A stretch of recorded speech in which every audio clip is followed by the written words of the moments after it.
ya. Itu udah jelas di dalam Islam. Tetapi kebaikan yang kalian pernah lakukan dari akil balik juga sampai hari ini tidak dihapus. Tetap dicatat sebagai kebaikan. Hmm. Keren kan? Alhamdulillah ya. Ini mau nangis apa mau ketawa sih sebenarnya? Alhamdulillah ya Karin ya, itu di dalam Islam seperti itu. Jadi Karin sekarang seperti seorang bayi yang baru lahir.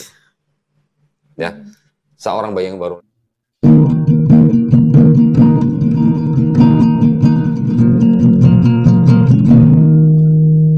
Ini tuannya ini apa?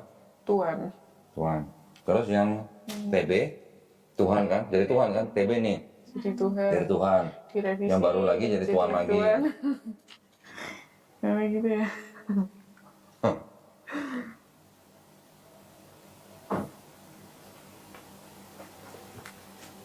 Kita lihat yang ini yang kuno, yang paling kuno nih.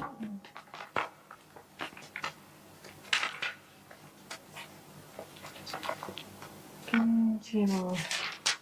Ini kode 968 2017. Nah ini apa nih? 19 nih. Maka kata perempuan itu kepadanya, ya Tuan, ya kan?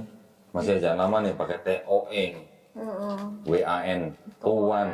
Nah, kok bisa jadi Tuhan? Sekarang Tuhan sama Tuhan itu maknanya sama nggak sekarang zaman sekarang? Beda dong. Beda. Iya. Zaman dulu sama. Zaman dulu sama. Tuhan jadi Tuhan itu sama kayak embus tambahin H jadi hembus. Sama juga dengan tahu gitu. Tapi kan sekarang udah beda maknanya.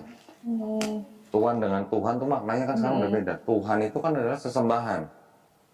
Bisa Tuhan sang pencipta, bisa juga harta, bisa manusia, bisa macam-macam kan? Iya. Betul.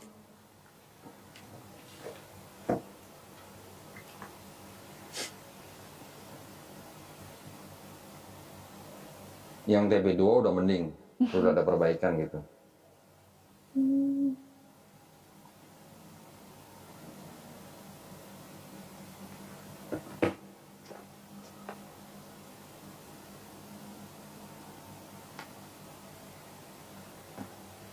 Di Bible, kira-kira ada kata-kata Maryam nggak? Tadi kalau bisa Almasnya kan sudah saya tunjukin kan? Iya. Ada kata-kata Maryam nggak? Ada malaikat Jibril nggak? Enggak kayaknya. Nggak ada. Kayaknya enggak ada ya. Adanya Maria. Maria sama ini ya, apa namanya? Gabriel ya? Iya, Gabriel ada.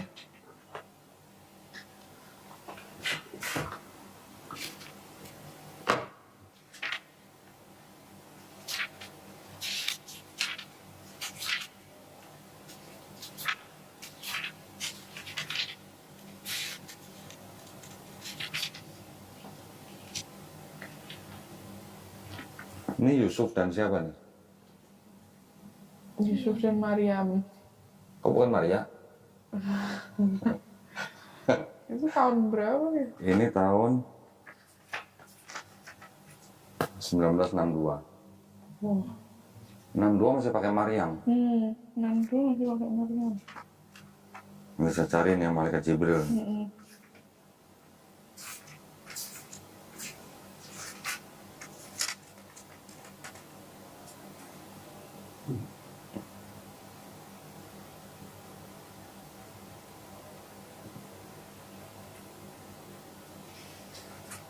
Model Lukas. Lukas 2.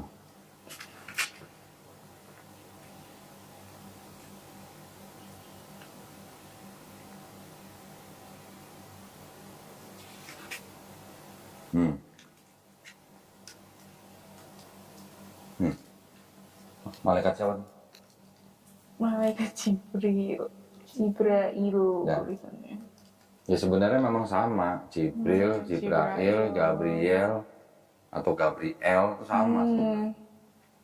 Ini hanya masalah transliterasi dalam bahasa Arab dan bahasa Latin gitu. Kata L atau il itu sama sebenarnya dalam bahasa Arab atau bahasa Ibrani sama. Masih ada? Hmm. Kaget kan ya?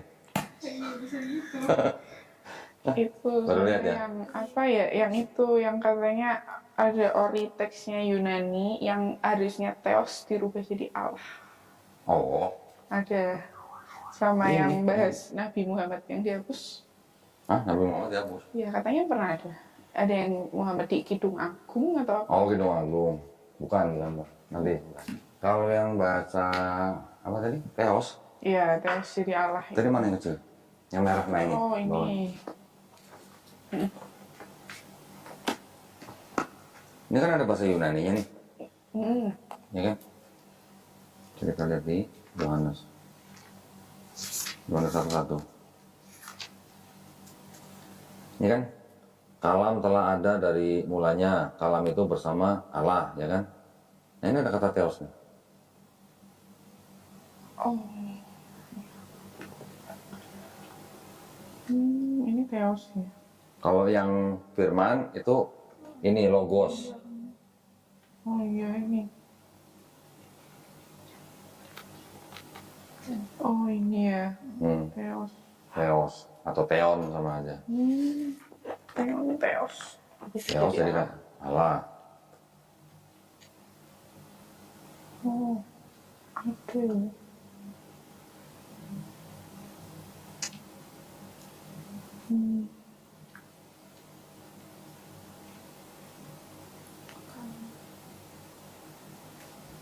Kalau yang kayak Karin datang sini tinggal lihat buka langsung dia ada ditunjukin mah enak ya. Saya yang nyari-nyari ini setengah mati loh. Ya bener. Sampai kira-kira baru 2 tahun ini lah. Wow, tapi berapa? Ini ada satu nih. Ini buku Bible termasuk di dalamnya ada tafsirnya. Ini yang 12 buku nih. Yang warna merah sama hitam nih. Ini Bible KJV dibandingkan dengan RSV plus tafsir. Oh, wow. Segini banyak. Nggak gampang nyarinya di sini. Banyak juga yang saya beli dari luar negeri. Ini terjemahan Ledecker dalam bahasa Melayu tinggi. Kalau yang tadi yang gede itu, yang tebal itu diterjemahkan oleh Trinket ke dalam bahasa Melayu rendah. Injilu, ya, El Kudus gitu kan. Mata tuh Matius. Oh, Ini apa nih? Fatsal yang pertama. Gitu. Bahasa susah. bahasa Ini bahasa Melayu tinggi nih. Surat asal Isa El Mesih. Zaman dulu. Oh, bisa mas. Isa Al-Masih maksudnya. Hmm. Tapi ini dalam bahasa Melayu tinggi. Kalau yang tebal ini dalam Melayu rendah. Ini malah saya dapat beli dari mana? Yang cetak?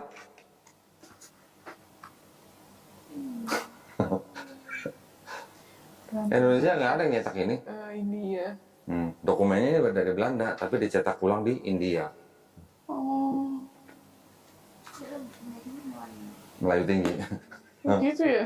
Bisa begitu ya.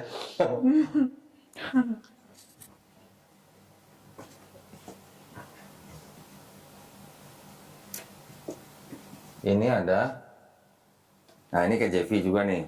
KJV ini edisi 1611, pertama kali mereka keluarin.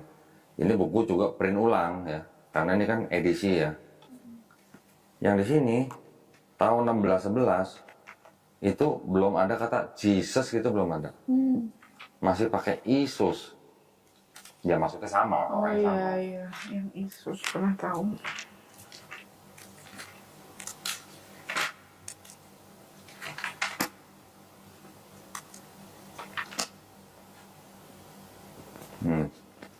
Isus. Nih, Oh iya. baca kan? Yesus. Karena belum ada huruf J waktu itu.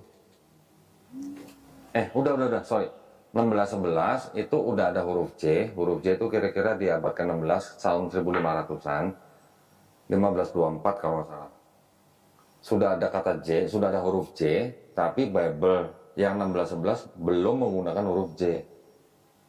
Bible pertama kali yang menggunakan huruf J itu Bible kalau nggak salah yang diterbitkan oleh Thomson kira-kira tahun 1750. Baru ada kata-kata Jesus gitu. Nah Indonesia tahun berapa tuh baru ada kata Yesus? Ya, Pernah tahu juga yang dari yang D petik Zeus itu? Zeus. Ya, pernah tahu dari itu juga. Kalau yang itu. Kalau itu dikonotasikan ke dewa Zeus sebenarnya kurang tepat. Sebenarnya sih itu agak maksa lah. Sebenarnya bukan ke Zeus tapi mungkin ke ini kali, mungkin ke bahasa apa ya? Bahasa Eropa Timur tuh apa kalau Tuhan itu artinya Zeus gitu juga. Kalau nggak salah. Tapi bukan dewa Zeus ya.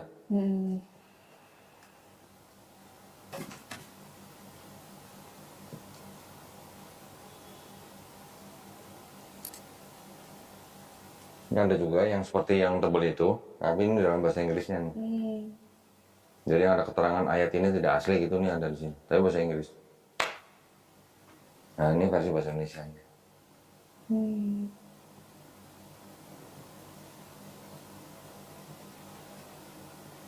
Ada mau tanya? Tambahan? Itu sih kan saya mau ngobrol sama papa saya ya, sama papa mama nih. Ya. Kira-kira data apa lagi ya? Kan banyak banget ya tuh Banyak. yang kayak gitu. Sebenarnya kalau hanya mengenai perubahan nama, transliterasi itu sebenarnya tidak terlalu penting. Yang penting adalah gini. Pertama, dari mana asalnya kitabnya orang Kristen? Kitabnya orang Kristen, separuhnya yang perjanjian lama itu sebenarnya bukan punya Kristen, Ya, betul. punya Yahudi. Betul. Ya, setelah diterjemahkan menjadi Yunani, kemudian diterjemahkan bahasa Latin, kemudian bahasa-bahasa yang lain, termasuk bahasa Indonesia, bahasa Inggris, itu sudah mengalami distorsi makna tentang Bible-nya orang Yahudi. Karena Bible-nya orang Yahudi itu tidak mengenal nubuat untuk Yesus gitu. Menjadi ada nubuat tentang Yesus setelah dirubah-rubah oleh orang Kristen pada abad-abad awal, abad 2, 3, 4 gitu kan. Sehingga menjadi perjanjian lama. Jadi perjanjian lamanya Bible itu sebenarnya kitabnya orang lain yang ditafsirkan menurut perspektifnya orang Kristen gitu ya. Sehingga seolah-olah berbicara mengenai Yesus di PB. Kedua, kalau memang ini layak disebut sebagai kitab suci, terus ada ayat yang tidak asli atau tidak otentik, atau kata Karin dari palsu, layak nggak? Pantas nggak disebut kitab suci gitu lah. Dua ini aja, 2 poin ini loh. Kalau mau tambah-tambahin yang pagar nanti panjang nanti, belum tentu. Iya.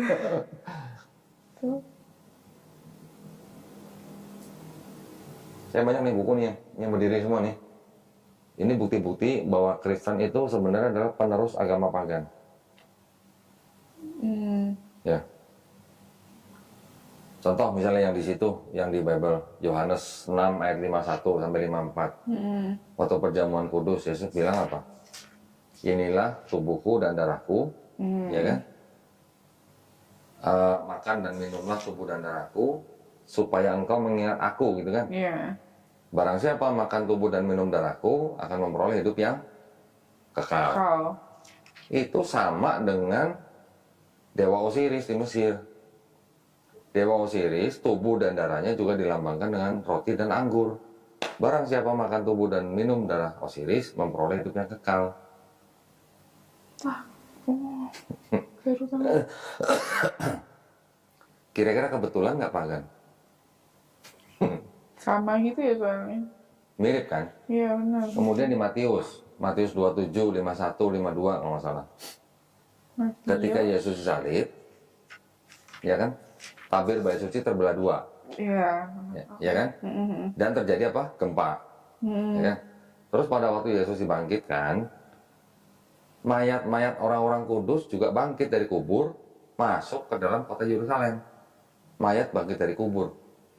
Apa namanya? Apa sih namanya sih? Kalau mayat bangkit dari kubur namanya apa? Apa? Kiamat. Kok kiamat? Mayat, orang sudah mati, bangkit dari kubur. Apa zombie? Namanya apa? Zombie. Zombie. Oh. Zombie keluar dari kubur masuk kota Yerusalem. Cerita itu adanya cuma di Matius. Di Markus nggak ada, di Lukas nggak ada, di Yohanes nggak ada, Paulus nggak pernah cerita. Nah, cerita itu dari mana?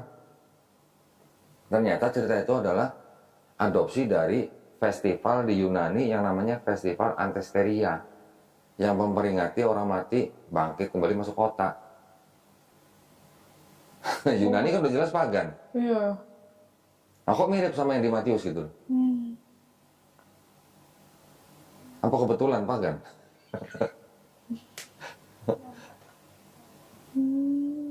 Masih banyak yang begitu. Lambang salib, ya salib ini, itu diambil dari kuil Serapis. Kuil Serapis pada waktu diruntuhkan, sebagian orang pagan menggunakan lambang salib yang ada seperti salib ini, tapi atasnya kayak lingkaran gini. Pernah lihat? Enggak. Ya? Apa ya sih? Ada kayak salib tapi atasnya ada lingkaran. Yang kayak. Kalau yang Kristen mengambil salib tanpa lingkaran di atasnya. Tapi itu sumbernya dari situ. Dari kuil Serapis yang tadi saya bilang. Serapis adalah Tuhan, dewa yang dituhankan oleh dinasti Ptolemy namanya. Tahun 305 sebelum Masehi. Apa kebetulan? Enggak. Masih banyak yang lain. Trinitas kenapa cuma 3 pribadi? Kenapa nggak 5, kenapa nggak 20, kenapa nggak 100 gitu? Kira-kira tahu nggak kenapa? Enggak. Itu dari, sebenarnya awal mulanya dari orang-orang di sekitar daerah situ. Dari mulai Sumeria, Babilonia, Persia, India. India ada Trimurti kan? Di Mesir. Di Mesir ada Osiris, Horus, Ra. Di Babilonia ada Tamrus, Namrus, Semiramis. Terus di Eropa nanti ada Dewi Madonna yang melambangkan satu muka tapi dengan satu dewa dewi tapi dengan 3 muka. Eropa Utara juga ada. Semuanya 3. Nah, iya. Kenapa nggak 4, 5, 6 gitu? Kenapa terbatas di angka 3? Kalau katanya filsuf Yunani namanya Aristoteles, pasti pernah dengar dong?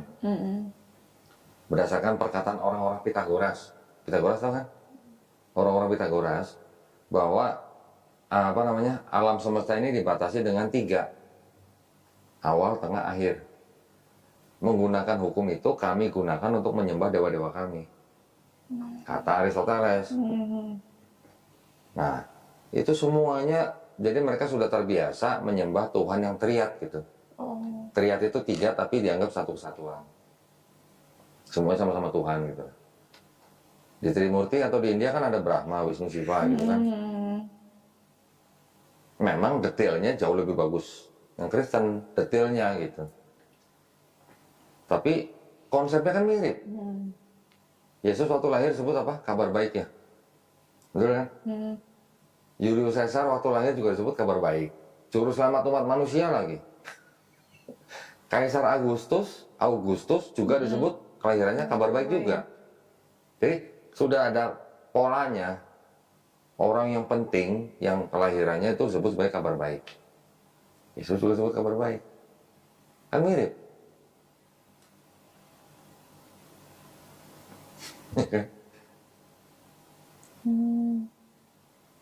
Nah, jadi sebenarnya intinya ya Kristen itu sebenarnya adalah penerus agama pagan atau boleh disebut agama pagan modern gitu. Kenapa menggunakan perjanjian lama? Supaya terlihat monoteis.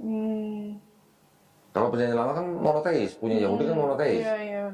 Tapi di perjanjian baru ada 3 pribadi dan segala macam, itu kan politeis. Mau dibilang satu tapi tetap ada 3 pribadi yang terlihat di mata. Karena hanya orang-orang pagan yang percaya Tuhan atau dewa itu jadi manusia gitu. Ya kan? Jadi kalau ada konsep monoteis di perjanjian lama, ada konsep politeisme di perjanjian baru yang berasal dari Yunani, dijadikan satu. Monoteis sama politeis jadikan satu, jadi apa? Monopoli dong. Monopoliteisme gitu ya. Itu dikonfirmasi oleh siapa? Oleh Santo Gregory Nyssa namanya. Di abad keempat. Santo Gregory Nyssa bilang bahwa yang satu, yang monoteisme ini menerima atau menerima bid'ah daripada yang politeis. Begitu juga sebaliknya. Jadi ini adalah percampuran dari dua konsep. Yudaisme kan memang pure monoteisme. Gitu. Tadi lihat sendiri kan, ada Bible yang bilang bahwa itu Hellenistic filosofi. Ya Hellenistic itu dari Yunani. Iya. Ada yang sampai nulis buku begini nih.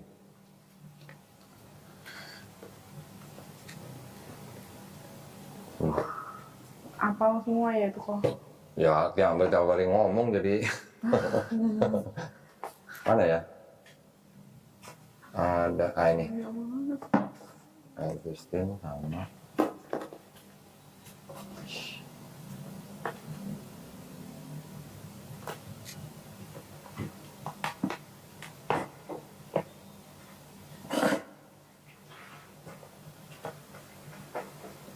mana yang itu ya?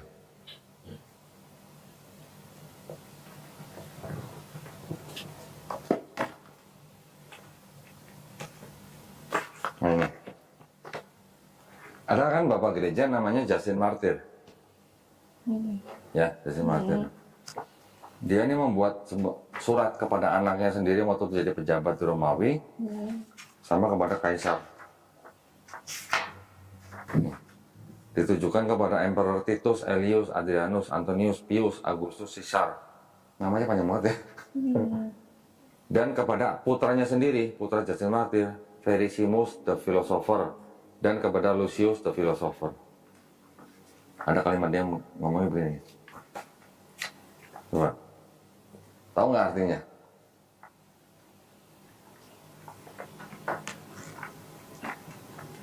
And when we say also that the Word, who is the first birth of God, who produced without sexual union, and that He, Jesus Christ, our teacher, was crucified and died and rose again, and ascended into heaven, we propound nothing different from what we believe regarding those who esteem sons of Jupiter. Paham maksudnya nggak? Kira-kira.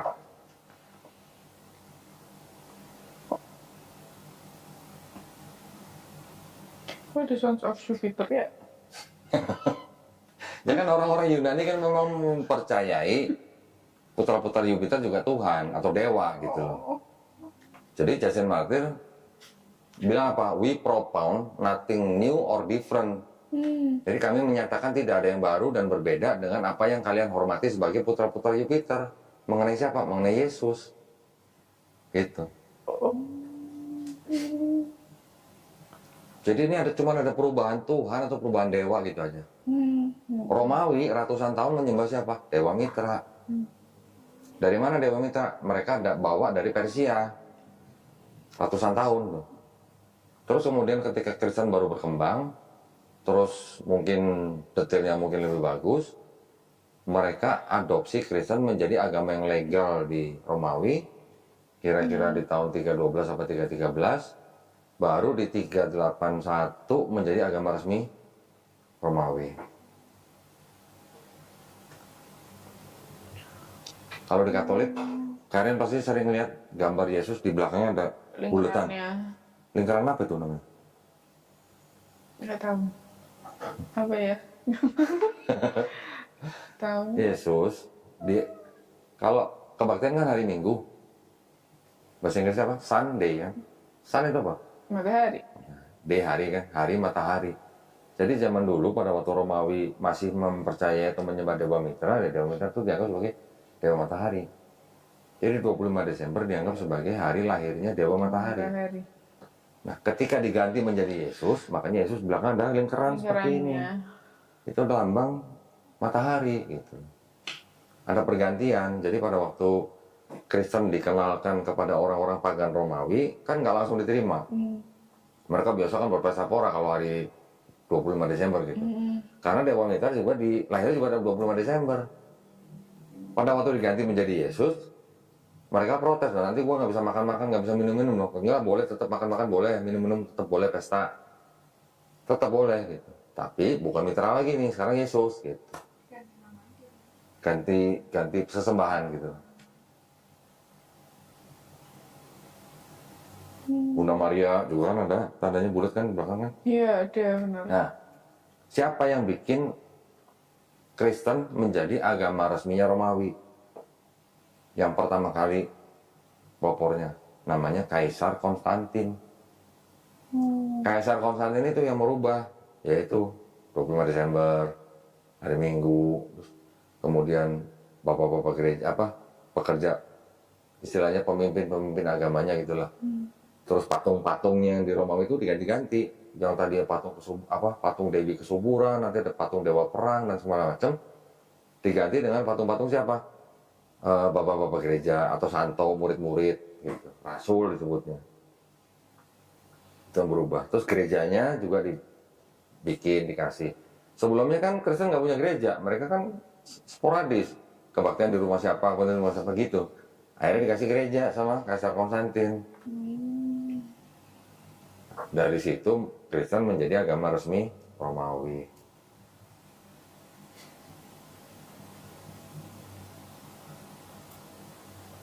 Nih, the world 16 crucified saviors Christianity before Christ. Sebelum ada kisah Yesus Kristus, sudah ada 16 juru selamat yang disalib. Konsepnya sama. Siapa aja? Kalau baca di sini banyak. Salah satunya Mitra, nanti ada lagi Krishna. Pernah dengar Krishna? Dari India. Sudah ada 16 juru selamat dunia yang disalib. Ini satu-satu nih dijelasin tuh. Apa orang bikin nulis begini ngarang kan nggak mungkin. Iya. Nggak mungkin dia dapat ISBN kan? Tuh, ini ada ISBN-nya. Nggak mungkin orang ngarang buku dapat ISBN kalau nggak ada datanya gitu. Benar. Ini ada seorang anak misionaris nulis buku begini. The Volcanics in Our Christianity. Arthur Weigel. Ini udah lama nih. Ini ditulisnya di tahun 19 berapa gitu. 1928 tuh. Hampir semua yang ada di dalam kekristenan itu berasal dari pagan. Semuanya, hampir semuanya tuh. Banyak.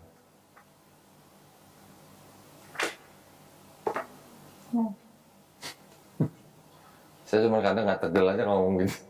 Cuman ya, ini ada buktinya. Gitu. Ada yang mau ditanyain soal Islam?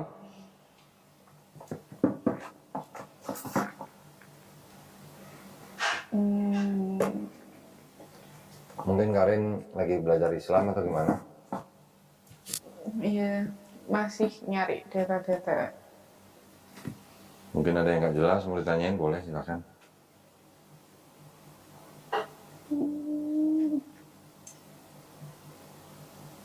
Lagi ya.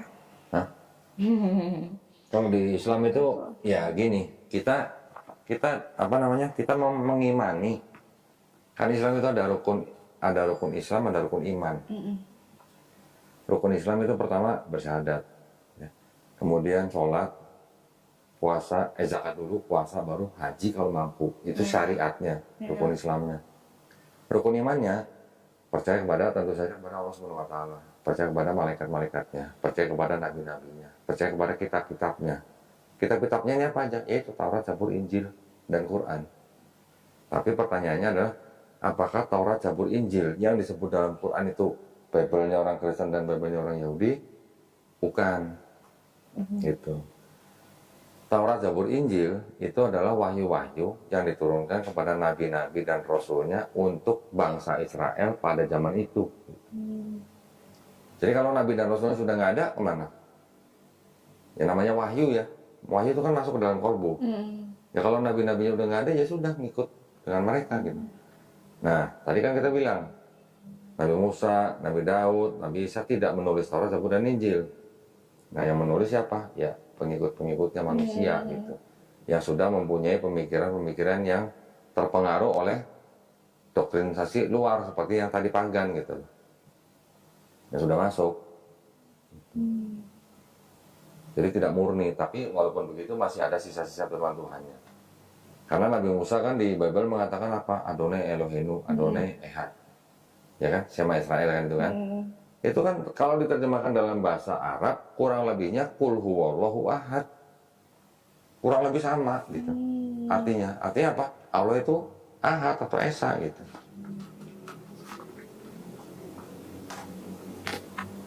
Pesan-pesannya sebenarnya sama semua dari nabi-nabi itu. Yesus mengulang di Markus 12:29. Waktu Yesus tanya hukum yang terutama apa? Yesus mengulang ulangan 6 ayat 4. Shema Israel, Adonai Eloheinu, Adonai Ehad.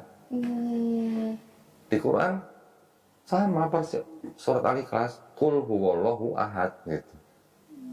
Ada kemiripan gitu.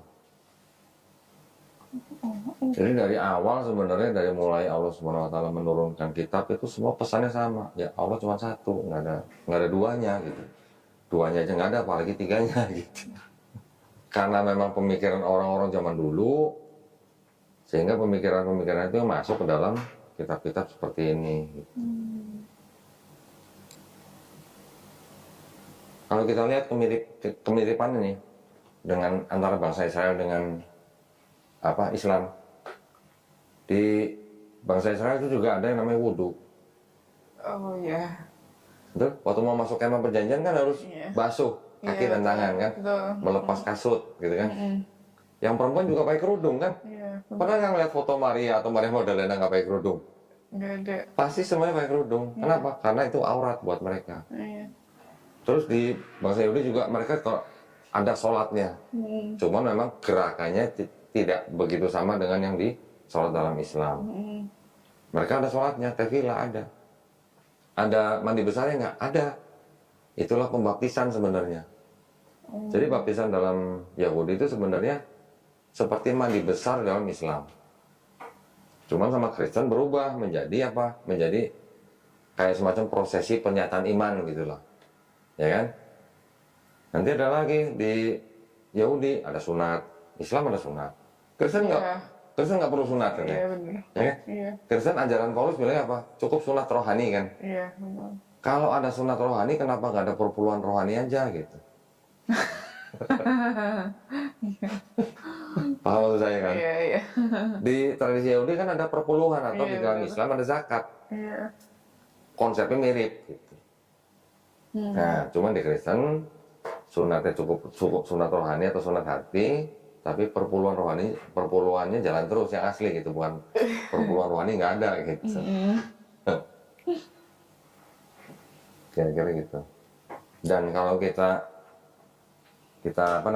tahu nih global konteksnya gitu ya, tadi seperti itu.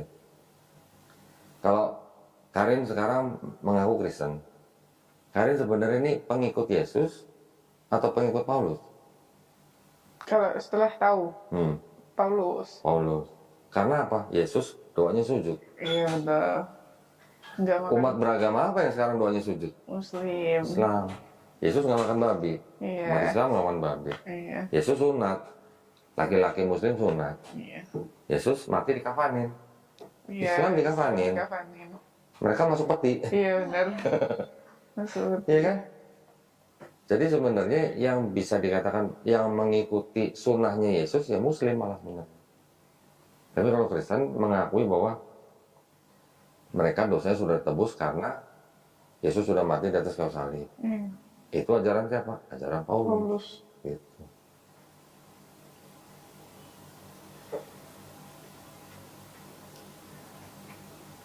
Di Islam, kita tidak membeda-bedakan nabi-nabi yang sudah diutus gitu. Mereka semua sama, semua adalah orang-orang pilihan Allah gitu. Tapi kalau di dokumennya orang Yahudi, Nabi Nuh diceritakan habis banjir, mangkok anggur, telanjang. Nabi Harun diceritakan apa? Membuat patung sapi berhala untuk disembah orang Israel. Nabi Lot menghamili 2 anak perempuannya sendiri. Nabi Daud berzina dengan istri orang.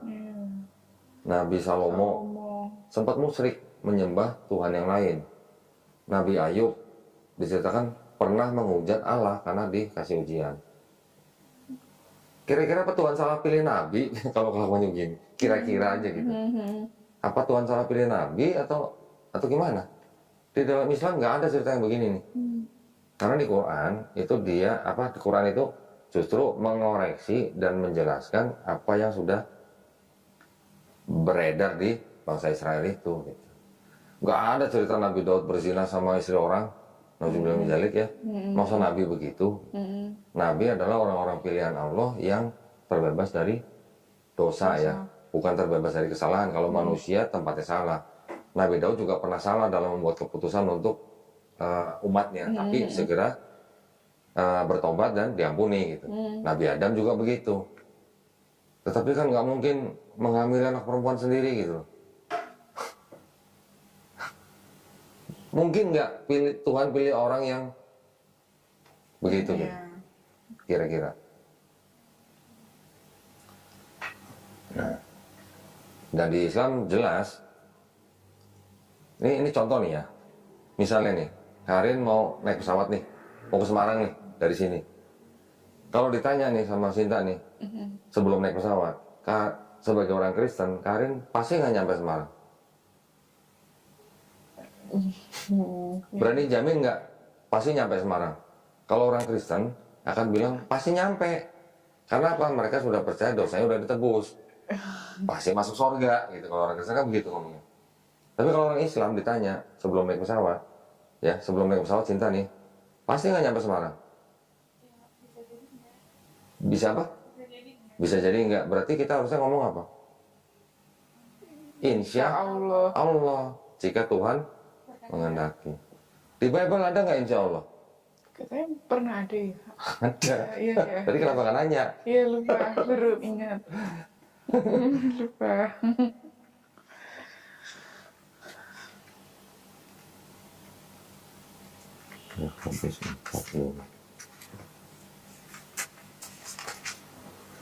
Nih, di sini juga ada kata insya Allah tuh. Mau ngapa-ngapain juga harusnya insya Allah. Seharusnya kamu berkata insya Allah. Ada pendeta. Oh, kalau kita Tuhan, apa keselamatan kita bukan keselamatan yang insya Allah gitu. Ini yang sekarang nggak ada ya? Nggak ada. Udah diganti jika Tuhan menghendaki.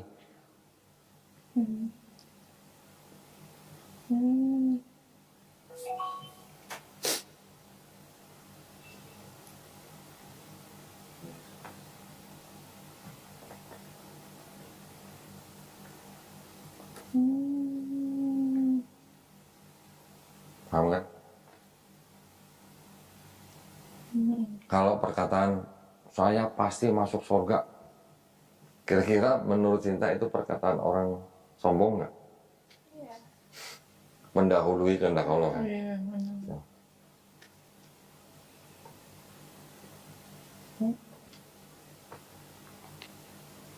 Allahnya belum tentu masukin orang itu ke surga, tapi udah bilang saya pasti masuk surga gitu ya. Belum tentu juga dibuka pintu gitu. Belum tentu juga mencium bau surga gitu. Jadi kalau di Islam konsepnya begitu. Nah, di Islam juga konsepnya gini, Karin. Setiap bayi yang lahir, fitrahnya, nature-nya, itu sebenarnya seorang muslim. Karena muslim itu artinya apa? Orang yang berserah diri hanya kepada satu pencipta. Bayi lahir kan nggak bisa apa-apa. Iya benar. Jadi bayi itu sebenarnya muslim, fitrahnya atau nature-nya. Dia nanti menjadi Kristen seperti Karin, seperti saya dulu waktu kecil, atau menjadi Yahudi, atau menjadi Majusi, itu kan karena orang tuanya. Iya betul. Tetapi pada waktu sudah akil balik, sudah besar, sudah bisa menentukan mana yang baik, mana yang benar, maksudnya memang benar dan salah ya dia bisa menentukan. Ketika dia mengenal Islam, sampai kemudian dia menerima Islam, sampai pada akhirnya dia masuk Islam, dia sebenarnya bukan pindah agama, tapi dia kembali ke fitrahnya. Kembali ke fitrah manusia, yang mana manusia itu hanya bisa berserah diri kepada satu pencipta. Gitu. Nah di dalam Islam juga kita memahami bahwa orang yang non-Islam, ketika dia masuk Islam, dosa-dosa dia dari akil balik itu dihapuskan, insya Allah. Tetapi kebaikan yang dia lakukan dari akil balik nggak hilang, dicatat. Gitu. Oh. Karena ini Islam gitu. Dan nggak boleh sombong. Setiap apapun yang akan kita lakukan atau untuk keselamatan kita, selalu kita hanya berharap kepada rahmat Allah. Kalau di gereja kan orang bilang karunia gitu lah, ya. Bilangnya karunia Allah gitu bilangnya. Tapi pasti masuk surga gitu. Ada yang berbeda lah gitu. Mau bertanya? Udah siapa lagi ya? Apa lagi? Oh ini itu ya Isa Al-Masih kemarin ya Allah. Hal-hal yang penting di situ saya tulis gitu. Ini juga nih. Ada assalamualaikum lagi. Oh iya, nggak tahu kalau itu. Di situ ada nggak assalamualaikum? Enggak sih. Nggak, di tulisan itu ada nggak Nggak assalamualaikum? ada. Nggak ada ya? Oh ada. Kalau sama yang di Kristen Shalom itu juga katanya nyomot ya. Hah? Yang di Kristen kan suka Shalom. Iya, shalom itu sebenarnya bahasa Ibrani. Nah. Kenapa? Nih. Nih,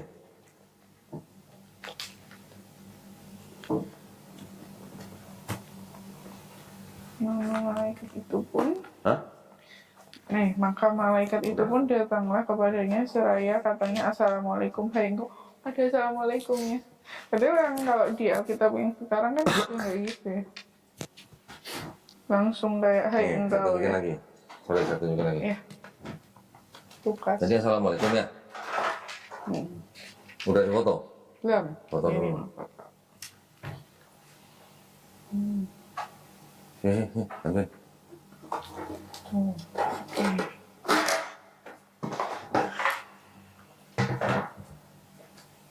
Sudah.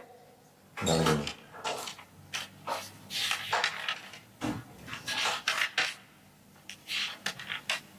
Kata apa nih? Masjid-masjid di Galilea. Nah ini maka Isa pun bangkit berdiri keluar dari masjid.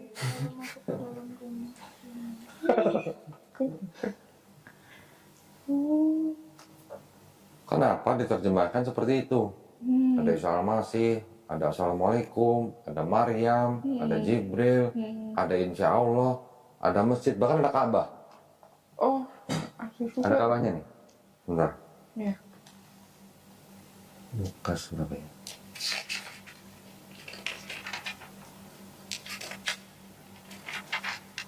Lima atau 6?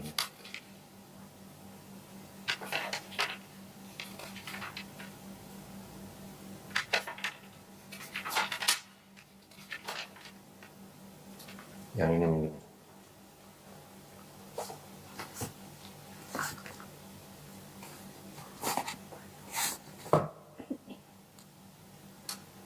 Nggak pernah dengar ya? Dalam Bible ada kata Ka'bah ya? Enggak.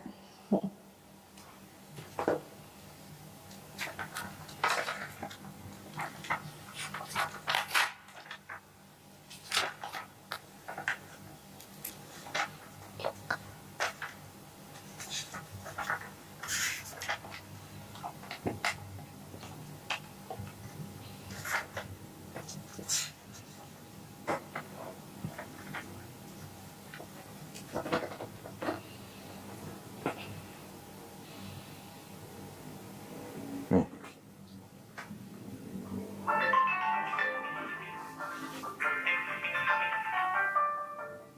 Assalamualaikum. Assalamualaikum, Mbak. Habis begitu iblis Assalamualaikum. hentarkan sama Tuhan Iya, Pak. kami kiri yang Sudah selesai, Pak. dan mengarah Tuhan di atas ujung. Halo, Pak, nanti WA dulu, Pak ya. WA dulu ya. Lagi ada tamu ya.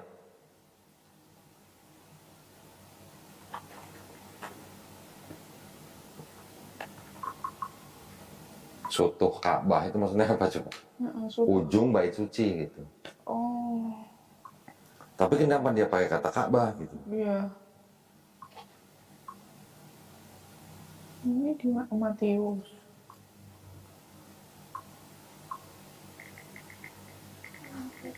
Matius 4.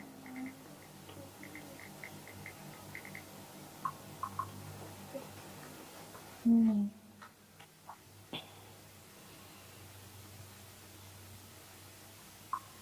Ini ada ininya, Ka'bah, masjid besar sekali.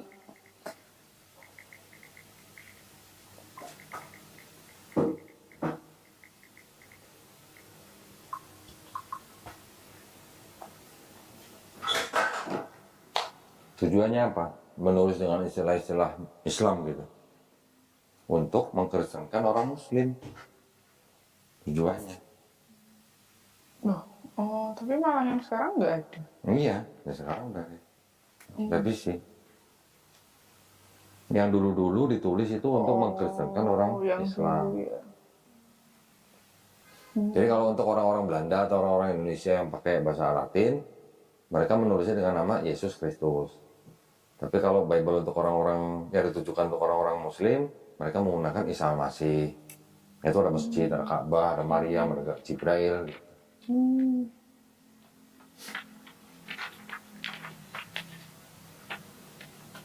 Yang katanya Yesus sholat 3 rakaat, itu betul. 3 rakaat. Iya. Apa? Dari Taman Getsemani kali. Nggak tahu. Bukan 3 rakaat, maksudnya 3 kali bolak-balik membangunkan murid-muridnya. Oh, nggak tahu. Lupa. Iya, ada. Kayaknya gitu. Ya itu ceritanya yang waktu Yesus ke Taman Getsemani bersama beberapa muridnya, dia suruh muridnya berjaga-jaga, Yesusnya berdoa, tapi pas giliran Yesus lihat lagi tidur dibangunin, terus dia doa lagi. Itu bukan 3 rakaat.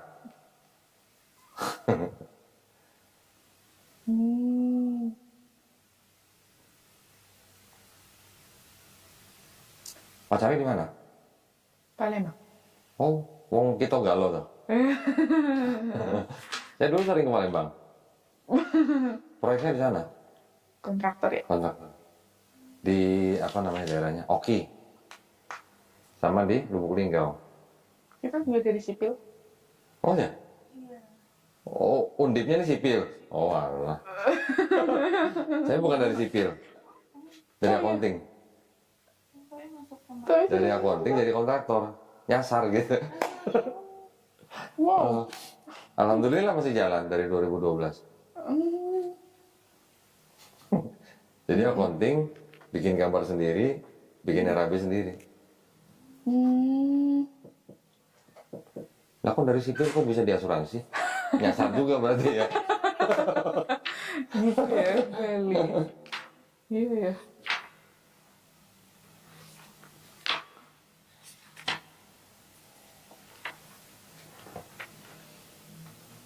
Yang perlu difoto. Iya betul. Buat bukti. Center Indonesia, ada MCY, Mualaf Center Yogyakarta. Kalau kita perwakilannya di Gunung Kidul, bukan di kota Jogjanya. Oh, di Gunung Kidul. Di Gunung Kidul, di Wonosari, itu ada pondok pesantren Al-Hadid. Nah, itu juga termasuk kalau ada mualaf-mualaf yang dibuang keluarganya dan mau belajar Islam secara intens, kita tempatnya di sana. Kalau yang di Jakarta yang Kalau di itu Jakarta aja, cuma di shelter aja. Ada kayak rumah shelter gitu lah. Kita kan bisa kerjasama dengan yayasan lain. Di Bandung juga kita ada. Di Malang ada. Kalau sesama yayasan mualaf itu pasti kita kolaborasi. Jadi itulah gunanya kalau ada orang yang masuk Islam tapi dia terbuang, nggak ada yang perlu ditakutin.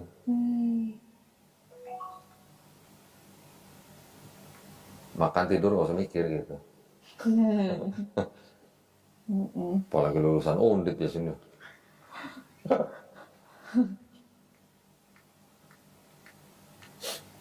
Tapi yang jelas kalau misalnya memang nanti tetap sudah memutuskan untuk masuk Islam, terus kemudian orang tuanya menentang, yang jelas Karin sebagai seorang muslimah boleh membantah atau apa namanya menolak orang tua, tapi harus dengan cara yang paling lembut gitu. Kita selalu mengajarinya gitu. Kalau ada yang ribut kan, sampai ada yang disekap segala macam, itu sering dulu.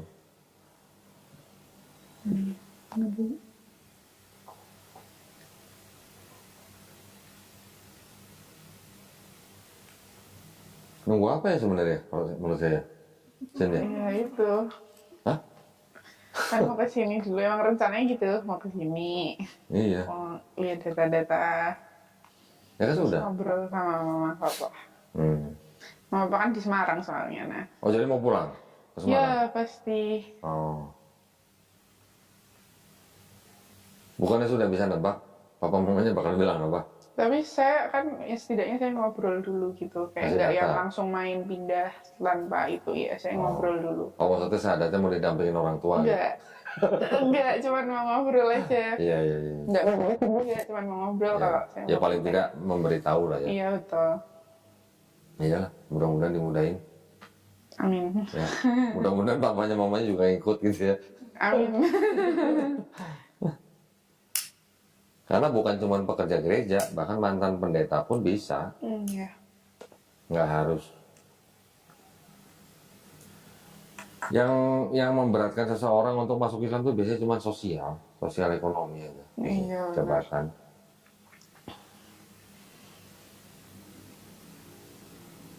Kalau ada yang mau ditanya, jangan sungkan-sungkan. Iya. Ya, misalnya mau lewat WA atau apa, jangan sungkan-sungkan. Iya. Siapa tahu kan ya aku bisa bawa papaku ke sini. Iya, silakan. Misalnya nanti papanya ngirim ayat, kasih kirim saya, kemudian Iya. saya jawab gitu. Iya. Udah, cukup? Alhamdulillah.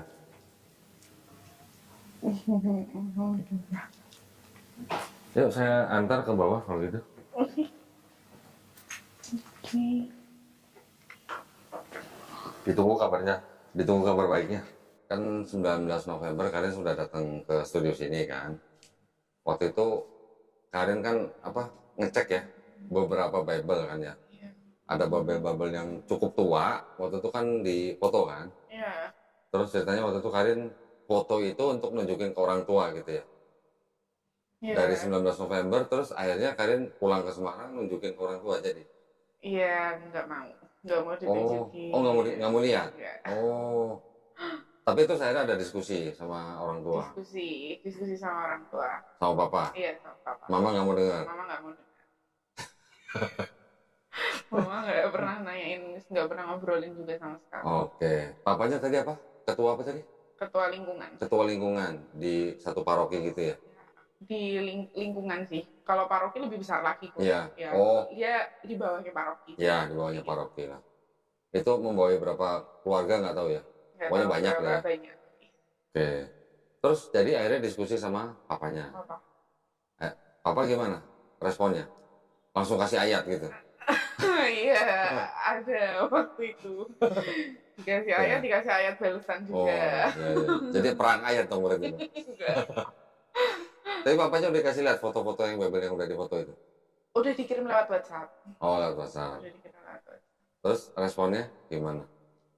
Waktu itu sih kalau tentang di PDF, kan itu PDF ya kok. Kalau iya. PDF-nya sih nggak direspon. Cuman kan atasnya aku ngetik-ngetik gitu kok. Kayak misal Yesus utusan, ada di dataku, aku udah tulis kayak gitu. Yesus ini ada di dataku, aku udah kayak gitu kan. Ngomong-ngomong tulisannya Karin nulis sendiri? Iya. Terus dilampirin sama foto itu gitu? Iya. Terus dijadiin PDF? Iya. Berapa halaman? 35. Buset. 35 halaman? Cuman rangkuman yang dari sini doang gitu? Iya. Bentar lagi jadi penulis buku ini berarti. Itu nggak dibaca sama papanya? Nggak dibaca? Kalau sekarang sih nggak tahu ya, udah dikirim lewat WhatsApp soalnya kok. Tapi kalau yang atas-atas tetetnya dibales sih. Tetap ayat andalan dari papanya dikasih. Iya. Nah, aku dan bapak adalah satu. Aku dan gitu. bapak adalah satu. Itu Yohanes contohnya. 10:30 Iya, gitu. Terus habis dikasih Yohanes 10:30, Karin nggak balas dengan Yohanes 17 Kayaknya kalau ayat 22 dibales lagi atau bakal kayak gitu terus ya kok Oh. kayaknya ya. Jadi kayak waktu itu setelah itu kan aku cuman read doang tuh kok rada lama. Itu baru dibales kemarin Minggu juga. Oh gitu. Ya, terus setelah itu aku baru balas lagi malam ini tadi sebelum kesini. Oh, jadi tadi jalan ke sini masih chat sama papanya? Aku cuma balas kayak maaf ya Pak baru balas, aku bilang gitu. Terus aku bilang juga kayaknya aku tetap sama pilihanku aku kayak gitu juga. Kayak aku bilang maaf juga udah ngecewain Papa kayak gitu-gitu. Karena Papa berkali-kali kan bilang kayak Papa terus terang kecewa kayak gitu-gitu. Kecewanya karena dia punya jabatan aja. Iya, karena kan papa juga dari kecil udah ngajarin Katolik kayak gitu-gitu kan kok. Mm. Kalau mama nggak terlalu aktif di gereja? Mama sama sekarang. Aktif juga. Iya, sebenarnya dulu aku juga aktif kok. Aku dulu lektor. Hah? Aku dulu lektor. Lektor tuh Lektor itu pengajar. jadi kalau di Katolik dia ada namanya lektor. Lektor tuh kayak bacain. Jadi kan kalau di Katolik itu dia kan sistemnya ekaristi ya kok. Jadi dia ada bacaan pertama, bacaan kedua, bacaan Injil. Yang bacaan Injil dibacain oleh Romo. Kalau bacaan pertama kedua dibacain namanya lektor. Oh, Karin dulu lektor. bacain. Iya. Jadi dulu aku sempat bacain kitab suci. Oke. Sempat jadi lektor kayaknya 3-6 bulan aku lupa suka. 3-6 bulan. Iya sih, itu karena juga disuruh mama. Mama, karena mama dulu jadi lektor, tapi dulu di katedral Semarang. Terus habis itu pindah ke, karena kan kalau di Katolik ada paroki itu ya kok. Nah, pindah ke paroki, balik ke parokinya lagi. Nah, jadi di situ. Terus sekarang mama aktif lektor, papa ketua lingkungan, adikku ketua OMK. OMK itu apa? OMK itu organisasi muda Katolik. Remaja. Iya. Organisasi muda Katolik. Iya. Jadi satu keluarga nih aktif semua. Aktif semua. Pekerja-kerja semua berarti. Pelayanan terus. Papa mama juga kayak kor. Oh alah. Kor juga. Kalian juga ikut kor? Enggak. Oh enggak. Waktu itu udah pernah sih kayak lektor lagi aja, tapi aku emang nggak mau kok. Kayak emang udah dari 2021 lagi dia udah nggak pernah terlalu itu lagi sama gereja. Terus jadi akhirnya tadi sore nih waktu jalan ke sini Karin akhirnya ngomong sama papanya. Ya, aku bilang tetap kayak, mau masuk Islam. Iya, kan aku kan juga ngobrol ini kan dalam bentuk aku tujuanku tetap mau menghargai orang tua aku karena orang tua aku masih ada. Karena daripada aku juga mikir aku pulang-pulang ke Semarang tapi aku tiba-tiba bilang aku udah muslim. Ya aku lebih merasanya lebih nggak menghargai mereka aja gitu. Jadi aku ngasih kabar, lebih kayak ngasih kabar bukan minta izin gitu ya. Iya betul, memang yang benar. Karena kan Karin kan sudah dewasa, sudah punya kekuatan hukum untuk diri sendiri. Sedangkan setiap warga negara itu kan dijamin haknya untuk memeluk dan menjalankan agama dan kepercayaan masing-masing. Waktu itu aku juga udah bacain tuh, UU-nya. Terus? UU HAM, aku udah bacain UUD 45, aku udah bacain tuh kalau orang kalau udah 18 tahun ke atas kan boleh memeluk agamanya sendiri. Terus waktu di Semarang itu papa udah bilang ya terserah kamu lah Karin, udah sempet kayak gitu kan, udah bilang kayak terserah kamu lah Karin, kamu sudah besar kayak gitu, kamu sudah tahu mana yang benar mana yang salah. Tapi papa harap dipikirin lagi. 1000 kali. Jangan sampai pindah itu karena seseorang. Takutnya bapak nggak mau kayak aku tuh menyesal di kemudian hari karena itu pindah karena seseorang. Iya. Terus tapi waktu balik ke Jakarta makin kesini kok kayak udah nggak terserah kamu Karin lagi kayak gitu. Kayak malah kayak arahnya melarang gitu. Okay. Makanya itu dibilang kecewa gitu ya. Iya, berkali-kali bilang bapak kecewa. Kamu dari kecil udah dikasih makan, dari sekolahin. Sekarang nggak ikut agama orang tua. Nah, berarti kalau agama orang tua gimana? Iya. Ya kan? Ya, tapi biar bagaimanapun ya. Kalau istilahnya sebelumnya Karin itu sudah sayang, hormat sama orang tua, ini kalau masuk Islam harus bisa tunjukin bahwa Karin lebih sayang, lebih hormat sama orang tua. Agama tidak untuk membuat keluarga pecah kok. Dalam satu keluarga banyak kok yang beragama dan kepercayaan beda-beda, banyak. Nah, cuman mungkin masalahnya ada di makanan mungkin ya. Makanannya kan yang kalau mereka masih boleh makan babi, kita nggak boleh, nah paling itu jadi masalah. Tapi banyak kok teman-teman saya satu keluarga beda agama, masih ada yang banyak gitu. Ya, tapi kan gimana ya? Saya tadi mau nanya, ini kan Karin ini kan bawa teman 3 orang nih, Muslim semua. Saya mau nanya nih teman-temannya, Anda nggak yang ngerayu atau bujukin atau maksa Karin untuk masuk Islam? Iya. Enggak ya? Enggak. Malah yang satu nih dari Jawa nih. Dari mana tadi? Wanarja ya?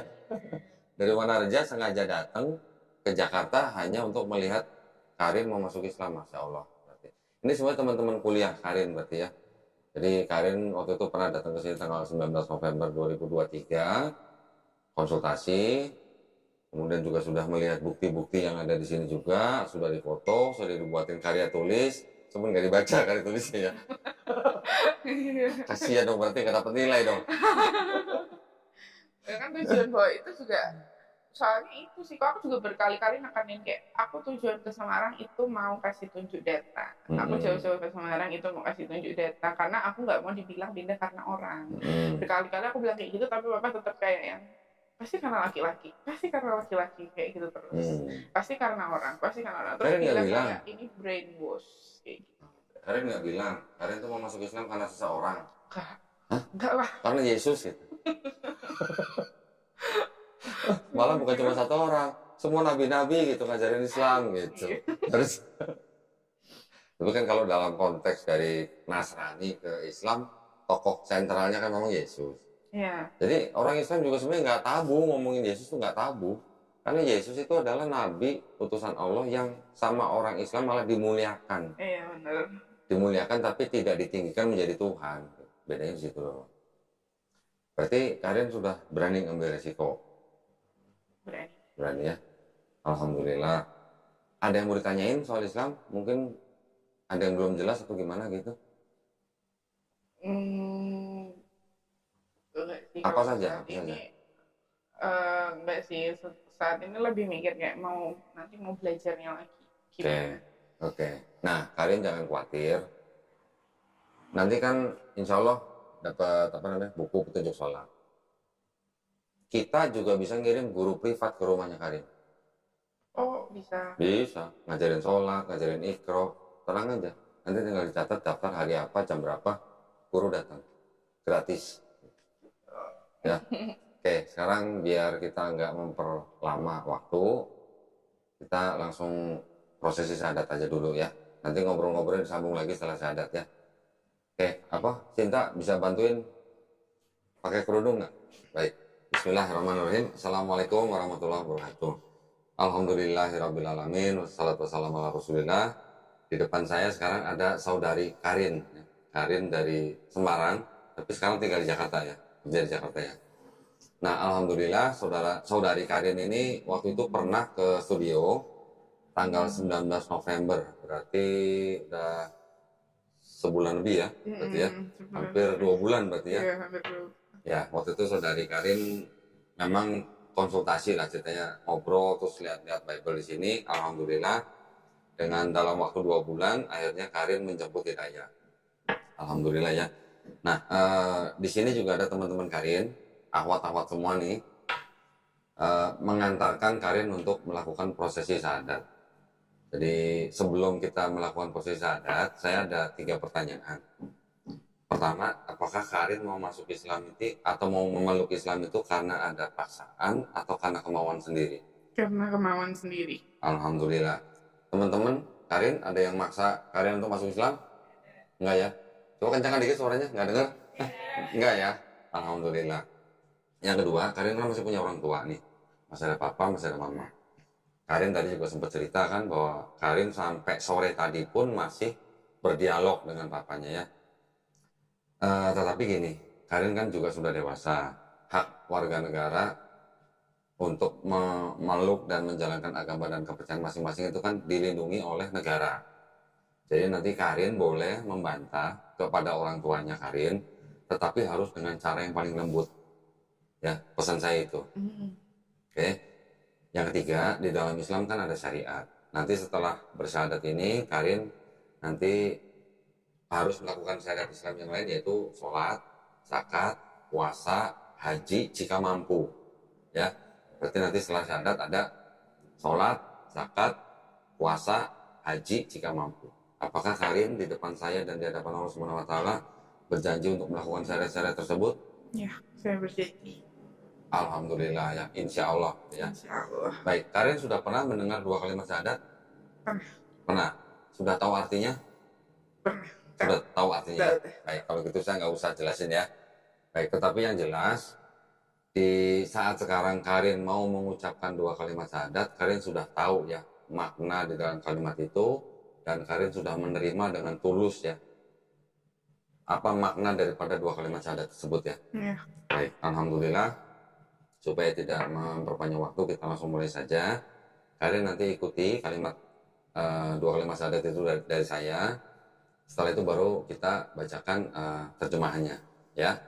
Baik, bismillahirrahmanirrahim. Asyhadu alla ilaha Allah ilaha illallah illallah wa asyhadu wa asyhadu anna anna Muhammadan Muhammadan Rasulullah. Rasulullah.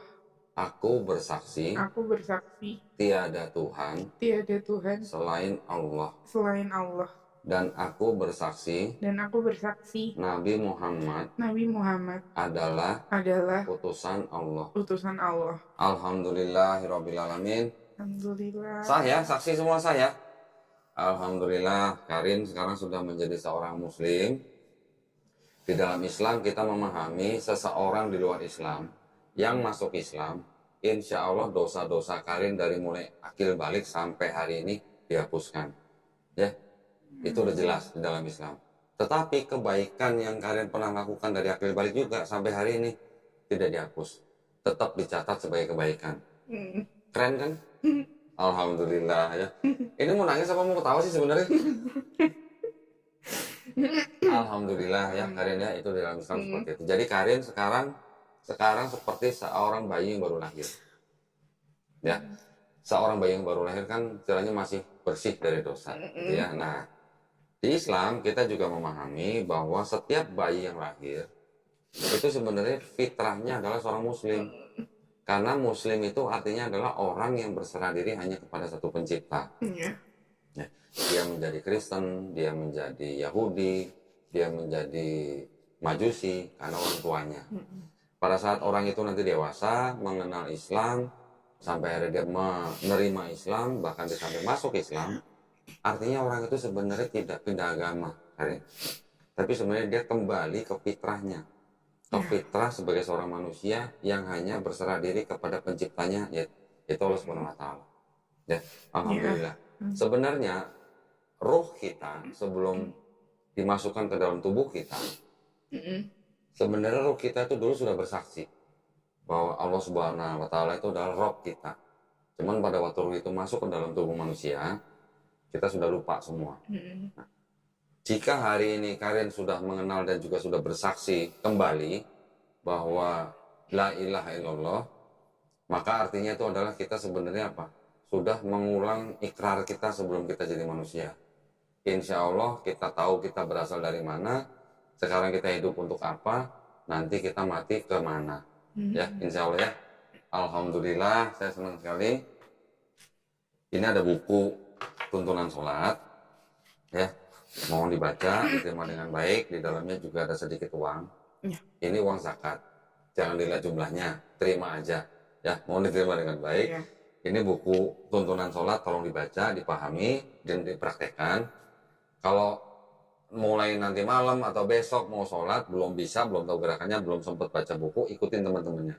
Sholat berjamaah, menjadi makmum. Ya, gerakannya ikutin, bacaannya subhanallah, subhanallah, sudah cukup.